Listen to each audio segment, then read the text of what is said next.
Hello students, welcome back on Mohari Devi Tapadia Girls College YouTube channel. In this class we are going to progress a poem, and the poem name is Ice and Fire, which is written by Edmund Spenser. Edmund Spenser was a great Elizabethan poet, and in this class we are going to progress last stanza of the poem, third stanza, and then couplet of the poem. So let's begin with stanza.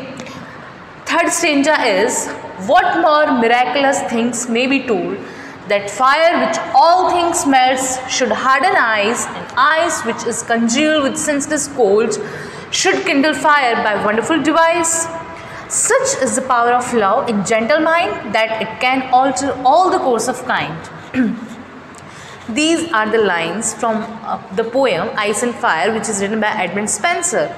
So this is the third stanza of the poem, and this is a sonnet. Ice and Fire is a sonnet number 30 from the book Amorety. Amorety is a volume of a book which is written by Edmund Spenser. 89 sonnets in Amorety in total, and this is the 30th number sonnet in our syllabus of English Literature Paper 1, BA first year student of MDS University. So this poem is obviously written for Edmund Spenser's beloved Elizabeth बोयल in his courtship period. आप सबको मैंने बताया है already, जो हमारे इस पे वीडियोस बने हुए हैं पोएम पे, उनमें कि इन्होंने जो एमोरिटी नाम का जो सोनेट साइकिल है, वॉल्यूम है, वो अपनी बिलव्ड, जिसका नाम है एलिजाबेथ बोयल, उसके लिए लिखा है. और यहाँ पे जो स्पीकर हैं वो पोएट हिमसेल्फ हैं, represent himself as a speaker in the poem. So आपने दो स्टेंजा में पढ़ा कि वो बता रहे हैं खुद को एक जो है फायर के जैसा, मीन्स पैशनेट लव उनका है, और अपनी बिलव्ड को आइस के जैसा बता रहे हैं. और स्टेंजा में वो कुछ रेटोरिकल क्वेश्चन भी कर रहे हैं, जिनका आंसर वो अपनी कंक्लूडिंग लाइंस मीन कपलेट में देंगे. तो हम थर्ड स्टेंजा पे जाते हैं. What more miraculous things may be told, that fire which is all things melt should harden eyes. What more miraculous things may be told. अब मैं आपको क्या बताऊँ, ये कौन सा चमत्कार है. वॉट मोर मिराकुलस मीन्स चमत्कार. मैं आपको क्या बताऊँ, ये कौन सी चमत्कार वाली बात है, कैसे आपको बताऊँ. That fire which all things melts, आग जो सभी चीज़ों को पिघला देती है, शुड हार्डन आइस, क्या वो आइस को हार्ड कर रही है, हार्ड करना चाहिए उसको.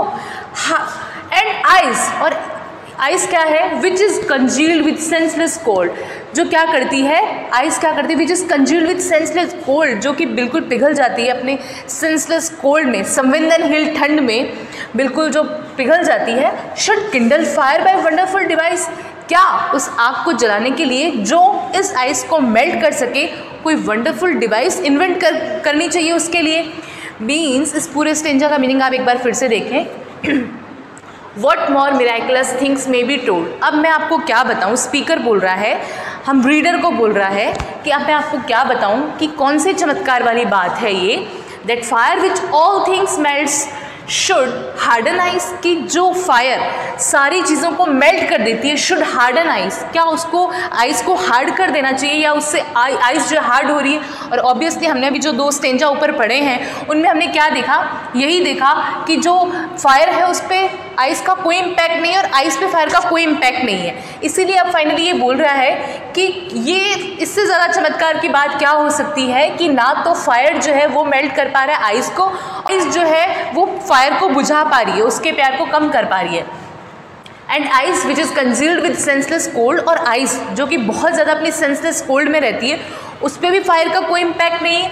शुड किंडल फायर, क्या आग जलाने के लिए बाय वंडरफुल डिवाइस, कोई वंडरफुल डिवाइस का इन्वेंशन होना चाहिए, कोई ऐसी डिवाइस बननी चाहिए जिससे कि जो है हमारी आइस जो है वो मेल्ट हो जाए. क्या ऐसी कोई डिवाइस बननी चाहिए, क्योंकि ये कह रहा है कि मैं तो बिल्कुल भी, जो मेरा पैशनेट लव है, मीन्स जो मेरी फायर है, वो उस आइस को मेल्ट नहीं कर पाई, उसके मतलब उसके दिल को नहीं पिघला पाई. तो क्या ऐसा कुछ इन्वेंट होना चाहिए जो उसके दिल को पिघला सके. उसके बाद पूरे स्टेंजा का, जब अभी हमने 3 स्टेंजास पढ़े हैं, आप सबको पता है कि जो सोनेट है उसमें 14 लाइंस होती है, तो 12 लाइंस हमने कंप्लीट कर ली है। अब नेक्स्ट 2 लाइंस जो है वो कंक्लूडिंग लाइंस होती है हमेशा सोनेट की। उसमें हम जो भी इसने रेटोरिकल क्वेश्चन करे हैं उन सब का ये आंसर कर रहा है। देखो आप, सच is the power of love.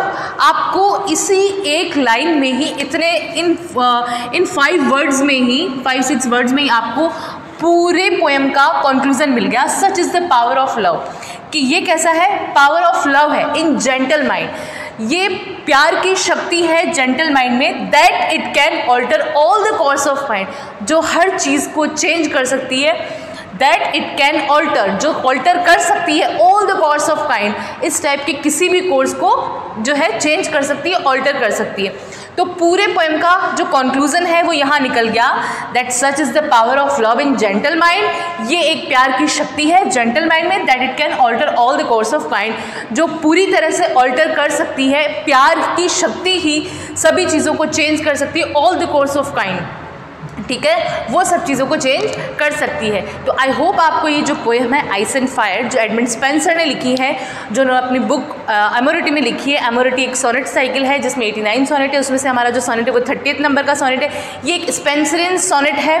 Spenserian sonnet में जो है आपका राइमिंग स्कीम है वो चेंज होता है, अदरवाइज तो जो शेक्सपियरियन सोनेट होता है पैटर्न उसी का चलता है, 4+4+4+2, जो हमारी जो डिवाइडेड है लाइंस वो ऐसे ही डिवाइड होती है 14 लाइंस। तो आपको आइस एंड फायर जो पोएम है वो क्लियर हो गई होगी। आप इसके सारे स्टेंजास को देखें। आज ही हमारी पोएम जो है कंप्लीट हो गई है। एडमंड स्पेंसर ने ये पोएम लिखी है अपनी बिलव्ड एलिजाबेथ बोयल के लिए। एडमंड स्पेंसर एक ग्रेट एलिजाबेथन पोएट है। इनका जो लाइफ स्पेन है, उनका जो बॉर्न है वो उसका ईयर सर्टेन नहीं है, तो 1552 टू 1599 माना जाता है, और कई बार 1553 टू 1599 माना जाता है। तो उसकी कोई सर्टेनिटी नहीं है इनके बॉर्न ईयर की, और 1599 में इनकी डेथ हुई है। तो एक बार आप वो सब क्लियर कर लें। वीडियोस को देखें आप, 1 by 1 तीनों वीडियोस को देखें पोएम के, तो आपको और अच्छे से क्लियर हो जाएगा। Thank you.